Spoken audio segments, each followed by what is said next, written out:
Ya. Oke Kang, mungkin bisa cerita sedikit ke belakang nih, Ya. tentang guru besar Kang Jajat. Ya. Paramore. Di mata Kang sendiri sebagai sahabatnya seperti apa, sosok seperti apa Ya. sih? Eh, saya akan mengamati dia atau bercerita tentang beliau itu khusus dalam kekaryaan aja ya.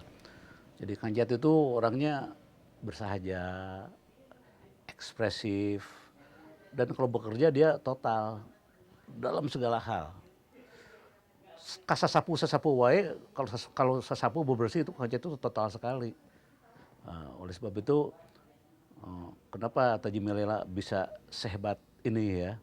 Karena ya, hasil dari dilahirkan dari orang yang memiliki kepribadian seperti itu kan.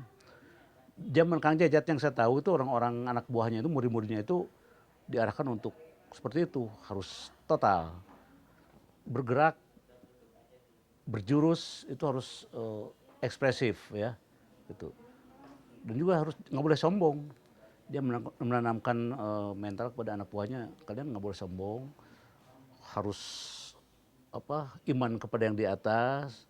Kita ini hanya ciptaan dia, gitu kan, hanya ciptaan Tuhan maksudnya. Itu yang sudah tanamkan. Nah, khusus kalau bicara tentang seorang Jajat Paramore dengan Taji Malelanya, ini Taji Malela ini boleh dibilang merupakan paguron yang salah satu yang paling unik di dunia ya. Di dunia bukan cuma di Indonesia ya, karena Taji Malela kan sudah melahirkan banyak pesilat internasional ya dan pelatih internasional. Itu salah satu yang paling unik di dunia. Kenapa? Ada 3 hal yang sangat unik yang dipengaruhi oleh perilaku Kang Jajat.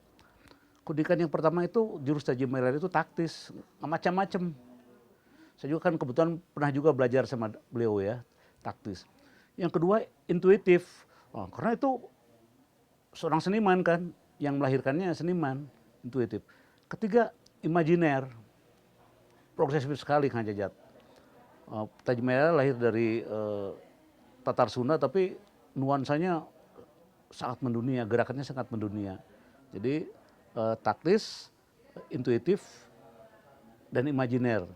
Oleh sebab itu kenapa kalau kita belajar silat Taji Malela itu ya, cepat diadaptasi. Jadi jujur Taji Malela ini merupakan materi yang paling gampang dipelajari. Padahal muatannya, kontennya hebat sekali. Jadi cepat naluriah lah ya, kalau kita belajar Taji Malela itu, belajar jurus Taji Malela itu cepat naluriah sekali gitu. Itu salah satu bukti konkret keunikan Taji Malela yang dilahirkan oleh seorang seniman yang jago gelut, yang tukang gelut ya dulunya kan. Nah, karena Kak Jat ini kan harus diketahui bahwa beliau ini bukan seorang pendekar yang belajar silat kayak itu kadir kesana kemari, kemudian dia menciptakan jurus silat, bukan tipikal pendekar semacam itu kan. Jadi cuman seniman, tukang nyanyi, tukang main musik, tapi dia tukang gelut juga ya. Makanya unik ya. Nah, unifikasinya itu yang 3 tadi, taktis, intuitif, dan imajiner. Jadi sebenarnya antara seni dan bela diri itu mungkin perpaduan itu ada di dalam diri Ada Jajat itu, gitu. intuitif di sana, intuisinya di sana. Jadi jurus Taji Malela itu yang saya pernah lihat dan pernah saya pelajari itu sangat intuitif. Jadi namun kalau kita mengerjakan atau melakukan jurus itu langsung hati itu terpancing, membuat kita enjoy ya melakukannya gitu kan, tidak menjadi beban buat kita itu kelebihan kan, kelebihan dari jurus yang beliau ciptakan. Beda mungkin kalau beliau seorang pendekar yang pernah belajar di mana, kemana, kemudian menciptakan itu, intuisinya akan agak kurang. Kebanyakan mungkin yang lebihinnya rasionya kan. Nah, Kang Jat itu dalam mengerjakan apapun kan saya bilang tadi ekspresif. Nah, jadi jurus silat Taji Malela itu akan enjoy kalau dilakukan dengan ekspresif. Jadi Kang Jat kalau mencontohkan jurus itu selalu, wah ini main, muka ini main ya. Pokoknya jura-jura dunia yang dihasilkan di Taji Malela itu rata-rata yang punya ekspresi yang bagus gitu. bisa mengekspresikan gerakannya seperti ya berkesenian, seperti bermain drama dan sebagainya. Jadi punya itu kan, jujur saja itu jarang sekali ya. Makanya saya berani mengatakan Taji Merah itu termasuk perguruan yang memiliki formulasi jurus paling unik di dunia. Bukan cuma di Indonesia ya, paling unik di dunia. Rata-rata kan pencipta jurus itu belajar kemana baru. Kalau Kanjat enggak kan? Oh ya Kanjat itu pernah juga belajar silat, ya cerita ke saya. Tapi silatnya bikin kembang di panggung, kenang pencak. Itu pun tidak lama. Dan ketika dia remaja SMP atau SMA ya, itu pun tidak lama. Gitu. Yang paling sangat apa yang nggak bisa dilupakan lah dari sosok almarhum seperti apa sih?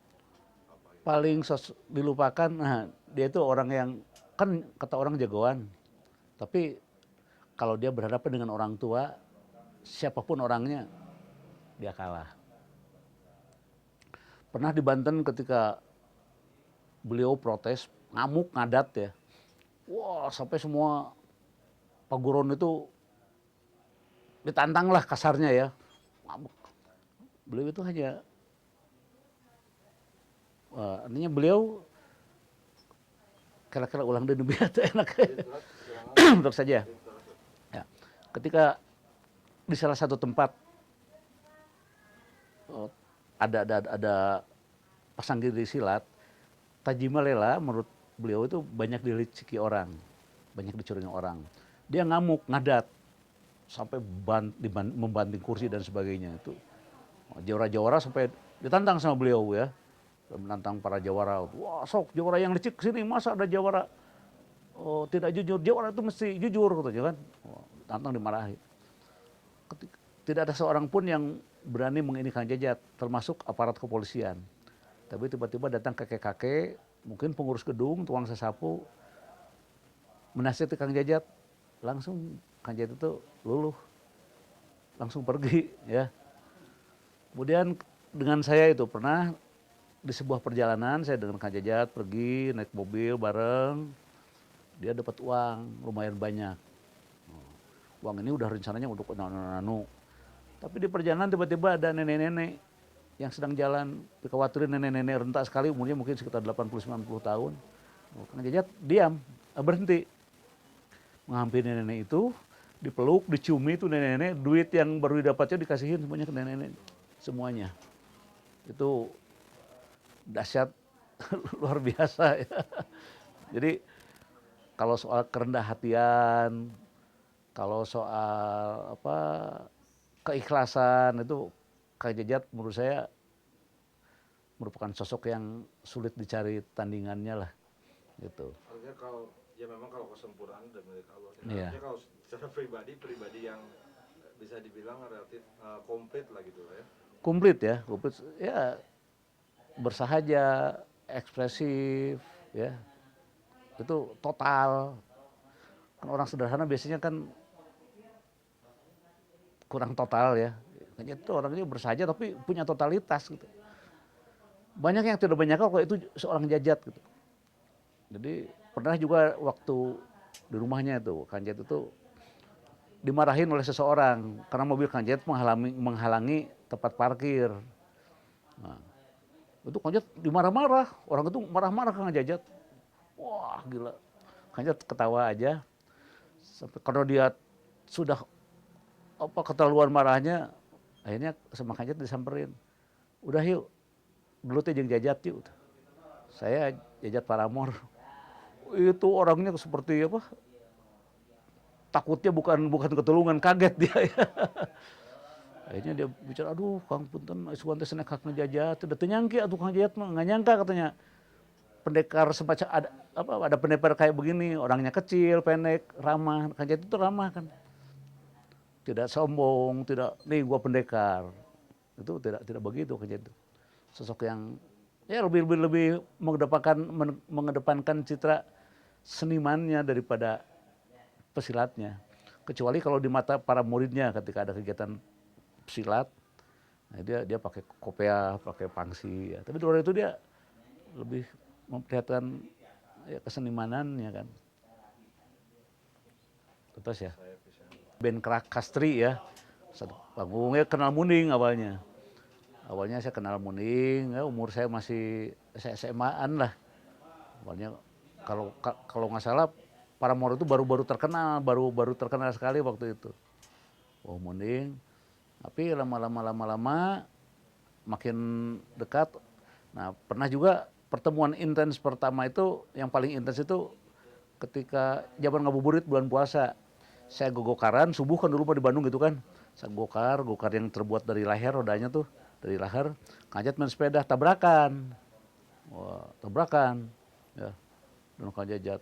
Mungkin beliau itu sandiwara, pura-pura marah apa segala macam. Saya nggak tahu itu jejat para morkon. Wah saya juga membela diri, saya kan tidak salah. Akhirnya apa ketawa dia. Ya teh jajat dah salah gitu. Mana pohon deh kau orang, masa kamu lupa sama saya salah gitu ya. Oh, dari sana, oh iya Kang Jajat, aduh punten. Nah, gitu. Jajat pakai sarung gitu ya, di harudung apa gitu. Oh, main sepeda. Lama-lama saya tuh band-bandan lagi. Ketemu lagi ketika saya mengajar di salah satu sekolah. Itu putra Kang Jajat, murid saya. Nuki sama Nuke, Ari ya. Nuki, Ari itu kemudian murid saya. Nah, di sana ketemu. Pas mau mengadakan ini, mendirikan HAPMI itu. Mendirikan Himpunan Artis Penyanyi Musisi Indonesia. Jadi pengurus yuk. Wah bosan seberang aja, organisasi saya mau udah kenyang seberang. Nggak lah, udah kalau mau saya mah kerjanya aja, bantuin aja. Saya bilang, wah kalau gitu gimana kalau kita buka ini yuk katanya. Buka sekolah vokal sanggar di HAPMI. Nah, Aji yang lolanya. Oh ya kalau itu boleh saya mau. Saya disuruh mendirikan itu ya, Bina Vokalnya HAPMI di Tegalega itu. Nah, udah itu berjalan cukup lama. Nah, kemudian HAPMI akhirnya mau bubar, saya bikin juga sanggar, akhirnya misah ya. Saya bikin Crescendo. Kemudian ya setelah bubar Kajat juga ada kegiatan HAPMI sendiri gitu. Dulu kita bareng itu ketika HAPMI di Auto Iskandar Dinata di Tegalega.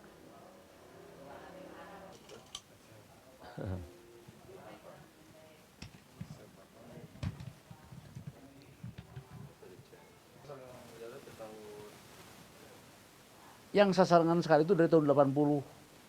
Yang sering bareng ya, kadang saya ke rumah beliau ya, beliau ke rumah saya gitu. Nyobat lah sampai pernah ngajak. Kalau memimpin HAPMI sendiri gimana dirasakan sama Ya itu, teman? Kang Jat itu memimpin bersahaja. Terus Kang Jat itu Tipikal seolah identik ya, tipikalnya identik gitu. Pokoknya begitu taktis, sederhana kan. Seperti sederhana padahal itu, masalahnya itu sangat sangat luas ya. Padahal masalah yang diangkatnya itu sangat dalam gitu kan. Bukan nggak ada masukan dari siapa itu. Semuanya murni Kang Jajat. Dan hebatnya Kang Jajat pernah itu, ibunda beliau itu si Jajat tenanan si gamonya terenyohan gitu ya. Itu ya. Gitu. Dulu itu beliau penanaman diri sendiri, taktis kan, gitu. Selalu itu. Kemudian kemanusiaan. Nah, Kanjat pernah dikhianati itu, sangat dikhianati oleh seseorang. Maaf, padahal Kanjat itu berat, itu masalahnya berat itu, dosanya besar lah. Kanjat hanya nangis, dia datang mencium lutut Kang Jajat. Kalau kita mungkin tuh dihajar, paling tadi kepret lah ya, tampar tuh orang itu kan, Kanjat enggak itu. Guru besar penangis, mana ya teh, kamu itu nggak boleh begitu ke saya. Kamu mau nggak dihianati sama orang lain? Tapi sambil nangis Kanjat menahan emosi. Gitu, jadi wah luar biasa lah, luar biasa.